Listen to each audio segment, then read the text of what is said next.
This video is on the history of trench warfare. The video covers the beginnings of trench warfare, tools of destruction, the human toll, modern trench warfare, and the impact of trench warfare. World War I's trenches became the epitome of suffering and devastation, turning battlefields into stagnant, nightmarish landscapes. Soldiers faced relentless artillery, machine gun fire, disease, and despair while enduring months in the mud-filled, rat-infested trenches. Historian Paul Fussell said, "The Western Front of World War I was not just a battlefield, it was a graveyard of humanity's innocence and hope." Part 1. The Origins of Trench Warfare. By 1915, the Western Front turned into a static battlefield, with miles of parallel trenches stretching from the North Sea to the Swiss border. Soldiers lived in these trenches for months. No man's land, the space between the opposing trenches, was a deadly zone filled with barbed wire and shell craters. Life in the trenches was miserable. Mud, rats, and constant shelling made survival brutal. More than 2.5 million soldiers lived in the trenches at any one time. Trench foot and dysentery plagued over 20% of soldiers. World War I introduced new weapons that made trench warfare more lethal. Machine guns wiped out waves of attackers. Poison gas blinded and choked soldiers. Armored tanks, first used in 1916 at the Somme, tried to break the stalemates. Submarines dominated the seas with torpedoes. Yet these advancements only deepened the human cost, not the speed of the war. In World War I, poison gas was first used in the Battle of Ypres in April 22, 1915. Chlorine gas was used against French and Canadian forces. There were between 6,000 to 7,000 casualties using chlorine gas. Part 3. The Human Toll. Battles like Verdun and the Somme showed the horrifying scale of trench warfare. At the Battle of Verdun, 300,000 men died for just a 4-mile gain. At the Battle of the Somme, British forces lost 20,000 soldiers in a single day. By the battle's end, 500,000 men on each side were casualties. One soldier described it as living hell, with trenches filled with the dead, unbreathable air, and constant fear.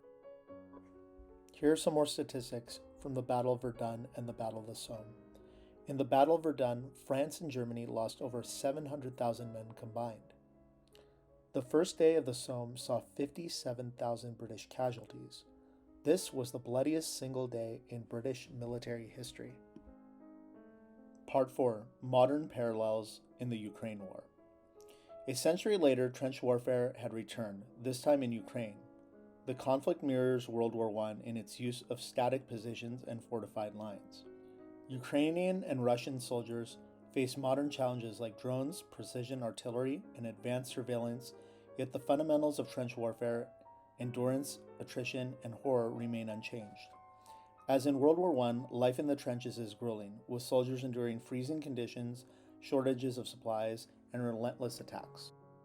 Although the trench warfare of the Ukraine-Russia war isn't exactly the same as what we saw in World War I, there are a few similarities. For example, a news article from Reuters in the Donetsk region of Ukraine states the following. This is on May 29, 2024. In winter, temperatures in the trench fell as low as minus 26 degrees Celsius. On warmer days, shin-high water pooled at the bottom of the canal, mixing with the earth to turn into slushy mud, soaking everything. All the while, Russian drones flew overhead, hovering over the open trench and dropping grenades.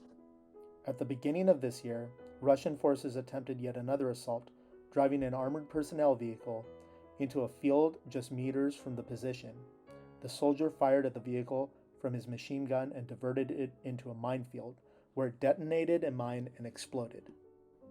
Obviously, the main difference here is in World War I, they didn't have drones. That was something they did not have to fear.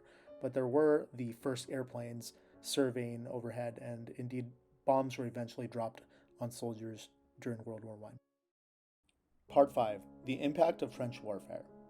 Trench warfare of World War I left an indelible mark on history. It taught us the futility of wars of attrition, where massive human losses yield minimal gains.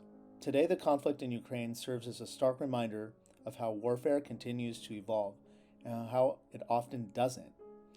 As we reflect on both wars, we are reminded of the resilience of the soldiers and the need for lasting solutions to prevent such devastation. World War I saw over 17 million dead and 21 million wounded, much of it due to trench fighting. It seems we haven't learned our lesson about the horrors of trench warfare from the First World War, and they continue today. Will mankind ever learn from our mistakes of history, or will we continue to make these same mistakes into the future? Unfortunately, these patterns continue to repeat throughout history.